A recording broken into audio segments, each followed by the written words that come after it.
Hi everyone, this is Poonam. Welcome to my YouTube channel. हम already CDP की complete series start कर चुके हैं।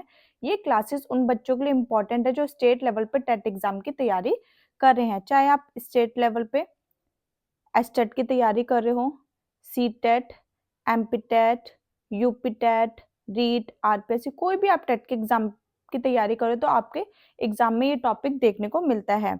ओके, आज हमारी क्लास 8th है, जिसमें आज का जो हमारा टॉपिक है असेसमेंट, मोस्ट इंपॉर्टेंट टॉपिक है आपके एग्जाम में। ये इस टॉपिक से क्वेश्चन देखने को मिलता है। ओके, जिसमें हम formative assessment, submissive assessment, types of submissive assessment and CCE इसको डिस्कस करने वाले हैं। ओके, जिन बच्चों ने प्रीवियस क्लासेस नहीं देखी है, सीडीपी की कंप्लीट सीरीज के नाम से मैंने प्लेलिस्ट बना रखी है, वहां पे आपको सीक्वेंस वाइज सारी क्लासेस मिल जाएगी। सेशन को स्टार्ट करने से पहले जो बच्चे मेरे चैनल पे नए आए तो जल्दी से चैनल को सब्सक्राइब कर दें ताकि आपको क्लासेस के नोटिफिकेशन टाइम पर मिल जाए। सेशन पसंद आता है, सेशन को जरूर लाइक करें और अपने फ्रेंड्स के साथ जरूर शेयर करें। टेलीग्राम चैनल जरूर ज्वाइन कर लेना, पूनम शर्मा ऑफिशियल, वहीं पर ही मैं आपको इंपॉर्टेंट अपडेट्स प्रोवाइड कराती हूँ। ओके, आज का हम सेशन स्टार्ट करते हैं। असेसमेंट, आकलन क्या होता है और ये क्यों किया जाता है। ठीक है, असेसमेंट बच्चों के प्रगति का पता लगाने के लिए किया जाता है कि बच्चों ने किस तरीके से सीखा है और बच्चों ने क्या सीखा है। इसको जानने के लिए हम बच्चों का असेसमेंट करते हैं। इसका उपयोग परिणामों, छात्रों ने क्या सीखा है, प्रक्रिया, जिस तरह से उन्होंने सीखा है, और कार्यक्रम या पाठ्यक्रम के पहले या उसके बीच में या बाद में सीखने की प्रगति दृष्टिकोण को निर्धारित करने के लिए किया जाता है। बेसिकली यह शिक्षण अधिगम प्रक्रिया में सुधार करने के लिए आकलन किया जाता है और यह शिक्षण अधिगम प्रक्रिया का बहुत ही महत्वपूर्ण अंग होता है, क्योंकि हमें इसी से तो पता चलता है कि बच्चों ने क्या सीखा है और क्या नहीं सीखा है। ठीक है, ठीक है, अगर टीचर ने बच्चों को कोई चैप्टर पढ़ाया, ठीक है, और टीचर बच्चों से क्वेश्चन पूछ रही है, ठीक है, क्वेश्चन आंसर कर रही है, अगर बच्चे क्वेश्चन का आंसर दे पा रहे हैं तो बच्चों को समझ आया, अगर नहीं दे पाया तो दैट मीन बच्चों को नहीं समझ आया, तो वो क्या करेगी, टीचर उसको और अलग तरीके से समझाएगी, तो इसलिए ही आकलन किया जाता है। ठीक है, फिर आता है हमारा रचनात्मक आकलन। ठीक है, फॉर्मेटिव असेसमेंट। रचनात्मक आकलन एक ऐसा उपकरण है जिस वातावरण में शिक्षार्थियों की प्रगति को नियमित जांच के लिए शिक्षक द्वारा उपयोग में लाया जाता है। ठीक है, फॉर्मेटिव असेसमेंट शिक्षण अधिगम प्रक्रिया के दौरान किया जाता है। जैसे कि मैम आपको चैप्टर पढ़ा रही है और बीच बीच में से आपसे क्या कर रही है, क्वेश्चंस पूछ रही है। ठीक है, तो वो क्या हो जाएगा आपका फॉर्मेटिव असेसमेंट। ठीक है, फॉर्मेटिव असेसमेंट में सुधार किया जा सकता है और ये लगातार होता है। ठीक है, अगर बच्चे को सीखने में कहीं पर भी दिक्कत आती है या कोई परेशानी आता है तो टीचर क्या कर सकते हैं, उसको सुधार कर सकते हैं, उसको फीडबैक दे सकती है। ठीक है, तो शिक्षार्थी द्वारा अपने निष्पादन पर मनन करने का अवसर दिया जाता है, सलाह लेने और उसमें सुधार करना शामिल होता है। ठीक है, तो फॉर्मेटिव असेसमेंट काफी अच्छा असेसमेंट होता है। इसमें क्या होता है, बच्चों का नियमित रूप से आकलन किया जाता है और बच्चों को सुधार करने का मौका दिया जाता है। ठीक है, इसके टाइप्स कौन कौन से होंगे। पहला आता है हमारा पोर्टफोलियो। ठीक है, पोर्टफोलियो में बच्चों का डाटा कलेक्ट किया जाता है और उनकी प्रोग्रेस का आकलन किया जाता है। फिर आता है मौखिक प्रश्न, बच्चों से क्वेश्चन आंसर पूछ लेना ओरली, प्रोजेक्ट द्वारा, असाइनमेंट द्वारा या फिर किसी ट्रिप में ले जाके बच्चों से क्विज पूछना और उनको ऑब्जर्व करना। ओके, अब आता है हमारा सबमेटिव असेसमेंट, योगात्मक आकलन। योगात्मक आकलन विद्यार्थी के अधिगम के विषय में सूचना एकत्र करने का तरीका होता है। इस प्रकार के आकलन का उद्देश्य छात्रों का वर्गीकरण और प्रोन्नति है। इसके परिणामों का उपयोग छात्र की उपलब्धियों को प्रमाणित करने और निर्णय पारित करने के लिए किया जाता है। बेसिकली समेटिव असेसमेंट साल के अंत में किया जाता है। ठीक है, इसमें कोई भी सुधार नहीं किया जाता है। ठीक है, इससे आपको क्या पता चलती है, उपलब्धि पता चलती है कि बच्चा फर्स्ट आया या सेकंड आया, तो हमें बेसिकली बच्चों की अचीवमेंट पता चलती है। ठीक है, जैसे कि आपका रिपोर्ट कार्ड तैयार होता है तो रिपोर्ट कार्ड में कोई सुधार किया जाता है, नहीं, तो वो क्या होता है आपका समेटिव असेसमेंट में आता है। ठीक है, इसके टाइप्स क्या होंगे, वार्षिक परीक्षा जो आपके एनुअल एग्जाम होते हैं उसके बाद आपका क्या बनता है, रिपोर्ट कार्ड तैयार होता है, सेमेस्टर परीक्षा और मिड टर्म एग्जाम होते हैं। ठीक है, इसमें कोई भी सुधार नहीं किया जाता है। फिर ये भी टाइप्स आपके, ये दोनों टाइप्स आपके समेटिव असेसमेंट में आते हैं। मानदंड संदर्भित आकलन और आपका आता है मानक संदर्भित आकलन। ठीक है, इसके अंदर होता है पहले में मानदंड संदर्भित आकलन, क्राइटेरियन रेफर टेस्ट। मानदंड संदर्भित मूल्यांकन CRA पूर्व निर्देशित गुणों या मानदंडों के एक सेट के आधार पर छात्रों को सीखने का मूल्यांकन और ग्रेडिंग की प्रक्रिया है। ठीक है, इसके अंदर एक फिक्स सेट बना दिया जाता है कि इतने नंबर वाला बच्चा क्या होगा, पास होगा। जैसे कि आपका सीटेट का एग्जाम होता है, ठीक है, जो ओबीसी वाले होते हैं वो 82 पे पास हो जाएंगे, लेकिन जो जनरल वाले होते हैं वो 90 पर पास होंगे। तो एक क्या बना देना, फिक्स सेट बना दे, उसी को हम बोलते हैं मानदंड संदर्भित आकलन। फिर दूसरा होता है मानक संदर्भित आकलन, नॉन रेफरेंस टेस्ट। मानक संदर्भित परीक्षण एक प्रकार का यह मूल्यांकन आकलन या परीक्षण है जो परीक्षार्थियों की एक दूसरे के संबंध में तुलना करता है। मानक संदर्भित परीक्षण परीक्षार्थियों को बताता है कि उन्होंने औसत स्कोर या खराब प्रदर्शन किया है। जिस समूह के साथ परीक्षार्थी की तुलना की जाती है उसे मानक समूह कहते हैं। बेसिकली इसमें बच्चों का कंपैरिजन में असेसमेंट करते हैं कि कौन बच्चा फर्स्ट आया, कौन सेकंड आया, कौन थर्ड आया, कौन फोर्थ आया और कौन फिफ्थ आया। ठीक है, ये जो आपको ग्रेडिंग मिला उसके बिहाफ पे क्या किया जाता है, बच्चों की तुलना की जाती है, कंपैरिजन किया जाता है। आई होप अच्छे से क्लियर हो गया होगा। फिर आता है हमारा सीखने का आकलन, असेसमेंट फॉर लर्निंग। ठीक है, ये वैसे ही काम करता है जैसे आपका योगात्मक आकलन होता है, समेटिव असेसमेंट होता है जो साल के अंत में किया जाता है। इससे हमें बच्चों की उपलब्धि का पता चलता है कि कौन फर्स्ट आया, किसने कितनी अचीवमेंट किया, किसने कितने ज्यादा स्कोर किया। ठीक है, और ये अंत में किया जाता है और इसमें कोई भी सुधार नहीं किया जाता है।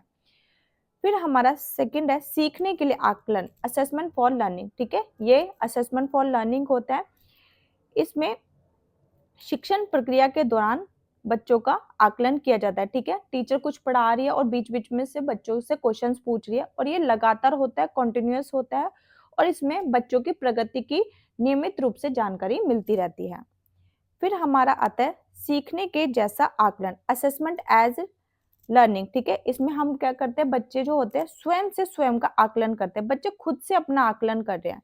ठीक है, अब जैसे कि आपका एग्जाम है तो आप क्या करोगे, क्विज लगा रहे होगे, मॉक टेस्ट दे रहे होगे। ठीक है, तो इससे आपको पता चल रहा है कि आप अभी कितना अच्छा आपकी तैयारी और कितनी अच्छी तैयारी नहीं है। तो ये क्या कहलाएगा, आपका assessment as learning. I hope अच्छे से क्लियर हो गया होगा। फिर आता है आपका सतत एवं व्यापक मूल्यांकन, जिसे हम बोलते हैं कॉन्टिनेंस कॉम्प्रिहेंशन इवेल्युएशन। ठीक है, ये आरटीआई एक्ट 2009 में इंट्रोड्यूस हुआ था। ठीक है, सतत एवं व्यापक मूल्यांकन, सतत मतलब निरंतर, लगातार होने वाला, व्यापक मतलब हर एक पक्ष का किया गया आकलन। अब ये हर एक पक्ष कौन होगा, चाहे आपका संज्ञानात्मक हो, चाहे आपका भावनात्मक हो, चाहे आपका क्रियात्मक हो। ठीक है, जब बच्चों का निरंतर और हर एक पक्ष का आकलन किया जाता है उसे ही हम सतत एवं व्यापक मूल्यांकन कहते हैं। हम कह सकते हैं कि जब बच्चों का शैक्षिक और अशैक्षिक दोनों ही पहलुओं का आकलन किया जाता है उसे ही हम सतत एवं व्यापक मूल्यांकन कहते हैं। ठीक है, फिर आता है हमारा उपलब्धि परीक्षण। ठीक है, अचीवमेंट टेस्ट। अचीवमेंट टेस्ट वो टेस्ट होता है कि बच्चों ने कितना अचीव किया है किसी भी एग्जाम में। ठीक है, अब जैसे कि आपका एग्जाम है, सीडीपी में आपके 30 में से 25 मार्क्स आए हैं। ठीक है, तो ये क्या होगा, आपके अचीवमेंट होगी। ठीक है, ये दो प्रकार के होते हैं, एक होता है शिक्षक निर्मित परीक्षण, टीचर मेड टेस्ट। ठीक है, जब टीचर ने जो पढ़ाया और उसके आधार पर उन्होंने टेस्ट ले लिया। ठीक है, तो उसी को हम क्या बोलेंगे, शिक्षक निर्मित परीक्षण। मानकीकृत परीक्षण, स्टैंडर्डाइज्ड टेस्ट। ठीक है, ये टेस्ट विशेषज्ञ एक्सपर्ट लोगों द्वारा बनाया जाता है। ठीक है, उसे हम बोलते हैं मानकीकृत परीक्षण कहते हैं, जिसमें पूरा सिलेबस आ जाता है। ठीक है, फिर आता है उत्तम परीक्षण की विशेषता। एक अच्छे टेस्ट को बनाने के लिए, ठीक है, एक अच्छे टेस्ट लेने के लिए उसमें क्या क्या विशेषताएं होनी चाहिए। पहला आपकी विशेषता है वैधता, वैलिडिटी। ठीक है, वैलिडिटी मीन्स एक ऐसा टेस्ट बनाना जो उस उद्देश्य की पूर्ति करने वाला परीक्षण करता हो। जैसे कि अगर आपका सीटेट का टेस्ट है, ये नहीं कि कुछ भी आलतू फालतू पूछ लें। ठीक है, जो आपके एग्जाम से इंपॉर्टेंट है और उसी से रिलेटेड है वो ही पूछना चाहिए। ठीक है, जो उद्देश्य की पूर्ति करता हो। ठीक है, और वो वैलिड हो।